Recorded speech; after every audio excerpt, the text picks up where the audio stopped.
ദേശാഭിമാനി.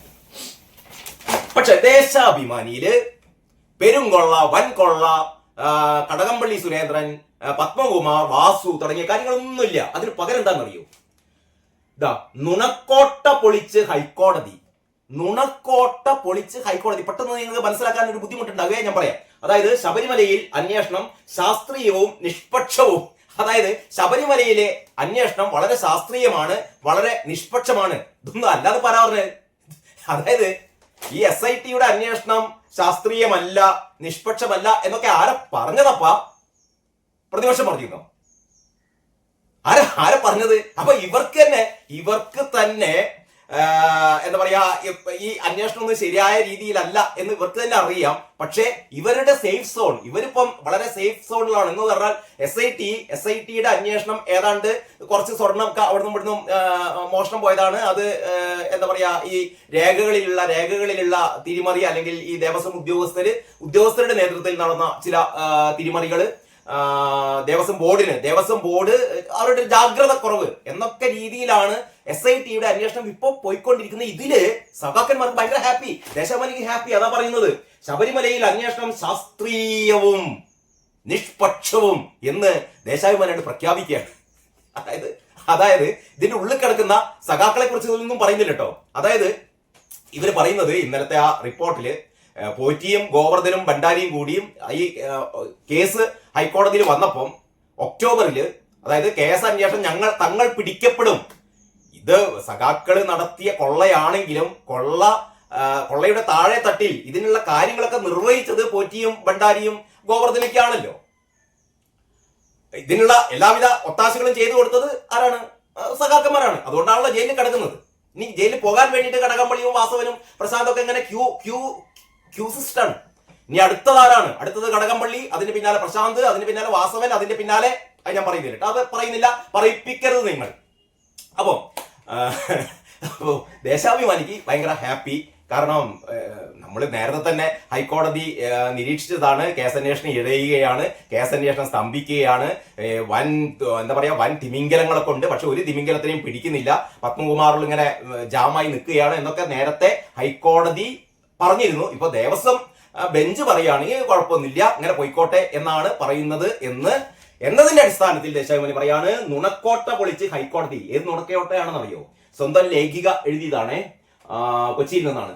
ശബരിമല സ്വർണ്ണ മോഷണ കേസിലേത് ശാസ്ത്രീയവും നിഷ്പക്ഷവുമായ അന്വേഷണമാണ് എന്നും പ്രത്യേക അന്വേഷണ സംഘത്തിന് നേരെ നടക്കുന്നത് കുപ്രചരണമാണ് എന്നും ഹൈക്കോടതി വ്യക്തമാക്കിയതോടെ പൊളിഞ്ഞത് പ്രതിപക്ഷവും മാധ്യമങ്ങളും കെട്ടിപ്പൊക്കിയ നുണക്കോട്ടകൾ. അപ്പൊ പ്രതിപക്ഷവും മാധ്യമങ്ങളും കെട്ടിപ്പൊക്കിയ നുണക്കോട്ടകളൊക്കെ പൊളിഞ്ഞു പോയി എന്നാണ് പറയുന്നത്. പ്രതിപക്ഷവും മാധ്യമങ്ങളും ആകെ പറഞ്ഞത് ഹൈക്കോടതി ചൂണ്ടിക്കാട്ടിയതാണ്. ഹൈക്കോടതി തന്നെ ചൂണ്ടിക്കാട്ടിയ കാര്യമാണ് പറയുന്നത്. ഹൈക്കോടതിയാണ് പറഞ്ഞത് കേസ് അന്വേഷണം സ്തംഭിച്ചോ, വേണ്ട രീതിയിലേക്ക് അന്വേഷണം പോകുന്നില്ല, ഉന്നതരിലേക്ക് പോകുന്നില്ല എന്നൊന്നും പറഞ്ഞത് ഇവിടുത്തെ പ്രതിപക്ഷ നേതാവ് VD സതീശനോ അല്ലെങ്കിൽ രാജീവ് ചന്ദ്രശേഖരോ അല്ലെങ്കിൽ ഈ മാധ്യമ പ്രവർത്തകരോ ഒന്നല്ല. ഇത് പറഞ്ഞത് ഹൈക്കോടതിയാണ് പറഞ്ഞത്. പ്രത്യേകിച്ചും ഈ എന്താ പറയാ, നമ്മുടെ കടകംപള്ളിയെ മൊഴിയെടുക്കാൻ അല്ലെങ്കിൽ ചോദ്യം ചെയ്യാൻ വേണ്ടി വിളിപ്പിച്ചത് ഈ തദ്ദേശ സ്വയംഭരണ തെരഞ്ഞെടുപ്പ് കഴിഞ്ഞതിന് ശേഷമാണ്.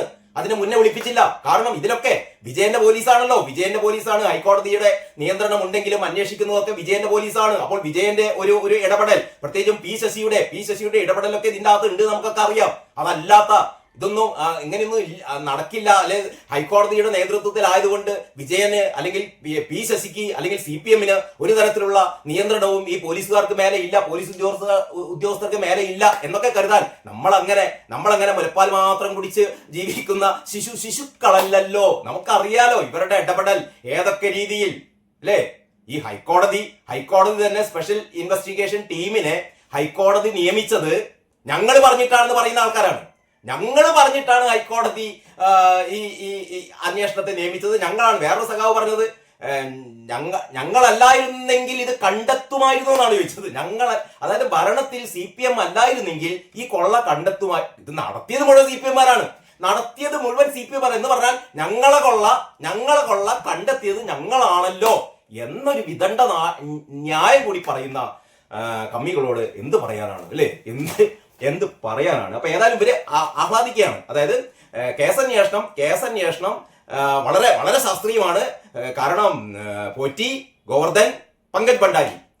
ഇവരുടെ ആഗ്രഹം ഇതിലാണ് നിൽക്കുക എന്നുള്ളതാണ്. മാത്രമല്ല ഇതിന്റെ ഇങ്ങപ്പുറത്ത് വേറെ സ്റ്റോറി ഉണ്ട്. ഹൈക്കോടതിയിൽ SIT 3 പ്രതികൾ ഗൂഢാലോചന നടത്തി. അതായത് ഈ ഒക്ടോബറിൽ ഗോവർദ്ധനും ഭണ്ഡാരിയും പോറ്റിയും കൂടിയും ബാംഗ്ലൂരിൽ വെച്ചിട്ട് ഒരു ഗൂഢാലോചന നടത്തി എന്ന് പറഞ്ഞാൽ കേസ് തങ്ങളിലേക്ക് അന്വേഷണം വരുന്നു. അപ്പൊ ഇതിന്ന് രക്ഷപ്പെടാൻ വേണ്ടിയിട്ട് എന്തൊക്കെ കള്ളത്തരങ്ങളാണ് പറയേണ്ടത് എന്ന് ഇവർ അഭിഭാഷകരുടെ നേതൃത്വത്തിൽ ചർച്ച ചെയ്തിട്ടുണ്ടാവും. സ്വാഭാവികമാണ്. ഇപ്പൊ ഇവർ പറയുന്ന കാര്യങ്ങളൊക്കെ ഉരുക്കിയത് മറ്റേ ഇയാളുടെ അടുത്തുനിന്ന് ഗോവർദ്ധന്റെ അടുത്തുനിന്ന് കിട്ടി തുടങ്ങിയ കാര്യങ്ങളൊക്കെ അവർ പറയുന്നുണ്ടല്ലോ. ഇതൊക്കെ പച്ച നുണയാണെന്ന് നമുക്കറിയാം. കാരണം ഇതൊക്കെ നേരത്തെ അഭിഭാഷകർ പറഞ്ഞു പഠിപ്പിച്ചതായിരിക്കും. ഇതൊക്കെ കടൽ കടന്ന് പോയിട്ടുണ്ടാവും. ഇതൊക്കെ നേരത്തെ രമേശ് ചെന്നിത്തലയുടെ ആ വ്യാപാരി പറഞ്ഞ പോലെ അല്ലെങ്കിൽ ആ പ്രവാസി പറഞ്ഞ പോലെ കോടികൾ കൈമാറിയിട്ടുണ്ടാവാം.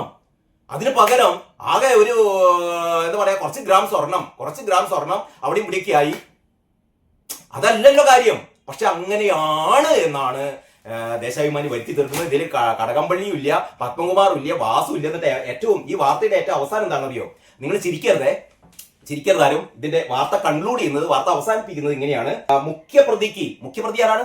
മുഖ്യപ്രതി പോറ്റിയാണല്ലോ, ഉണ്ണികൃഷ്ണൻ പോറ്റിയാണല്ലോ മുഖ്യപ്രതിക്ക് കോൺഗ്രസിന്റെ ഉന്നത നേതാക്കളുമായുള്ള ബന്ധമുള്ള വിവരമാണ് പുറത്തു വരുന്നത്. അതായത് മുഖ്യപ്രതിക്ക് കോൺഗ്രസിന്റെ ഉന്നത നേതാക്കളുമായുള്ള ബന്ധമുള്ള വിവരമാണ് പുറത്തു വരുന്നത്. ഇത് മറച്ചു വെക്കുകയും LDFനെതിരെ വ്യാജ പ്രചാരണം നടത്തുകയുമാണ് ഇപ്പോഴും ചില മാധ്യമങ്ങൾ. എന്താ പറയാ, ദേശാഭിമാനി വാർത്തകളുടെ ഈ സംഭവങ്ങളിലൊക്കെ അവസാനം പറയാണ് മുഖ്യപ്രതി കോൺഗ്രസിന്റെ നേതാക്കളുമായി എന്ന് പറഞ്ഞാൽ കോൺഗ്രസിന്റെ നേതാക്കളാണ് ഈ കൊള്ള മുഴുവൻ നടത്തിയതെന്നാണ് ഇപ്പോഴും ഈ കള്ളപത്രം പറയുന്നത് കേട്ടോ. ഇതൊക്കെ നമ്മൾ വിശ്വസിക്കണം. ഇതൊക്കെ വിശ്വസിക്കണം. 100 ദിവസമാണ് ബാക്കിയുള്ളത് അല്ലെ? 100 ദിവസമാണ് ബാക്കിയുള്ളത്. വീടാന്തരം കയറി ഇറങ്ങുകയാണ് സഖാക്കൾ. സ്വർണം കട്ടത് ഞങ്ങളല്ല, സോണിയാഗാന്ധിയാണ്. അല്ലെങ്കിൽ ബേബി സഖാവ് പറഞ്ഞിട്ടുണ്ടോ സോണിയാഗാന്ധിന്റെ പേരെന്ന് പറഞ്ഞ് വലിച്ചിടക്കരുത് ഇതിലേക്ക് എന്ന് ബേബി സഖാവ് പറഞ്ഞിട്ടുണ്ട്. പക്ഷെ ബേബി സഖാവ് പറഞ്ഞത് ആരും വിശ്വസിക്കില്ലല്ലോ. കാരണം കാരണഭൂതം അതിന്റെ ഒക്കെ മേലെയാണ്. അതുകൊണ്ട് ബേബി സഖാവ് എന്തൊക്കെ പറഞ്ഞാലും അതിലൊന്നും വലിയ കാര്യമില്ല. ഇപ്പോഴും ഇവർ പ്രചരിപ്പിക്കുന്നത് സ്വർണം കട്ടത് ഞങ്ങളല്ല, കോൺഗ്രസ്സുകാരാണ് എന്നാണ് ഇവരിങ്ങനെ പറഞ്ഞുകൊണ്ടിരിക്കുന്നത്.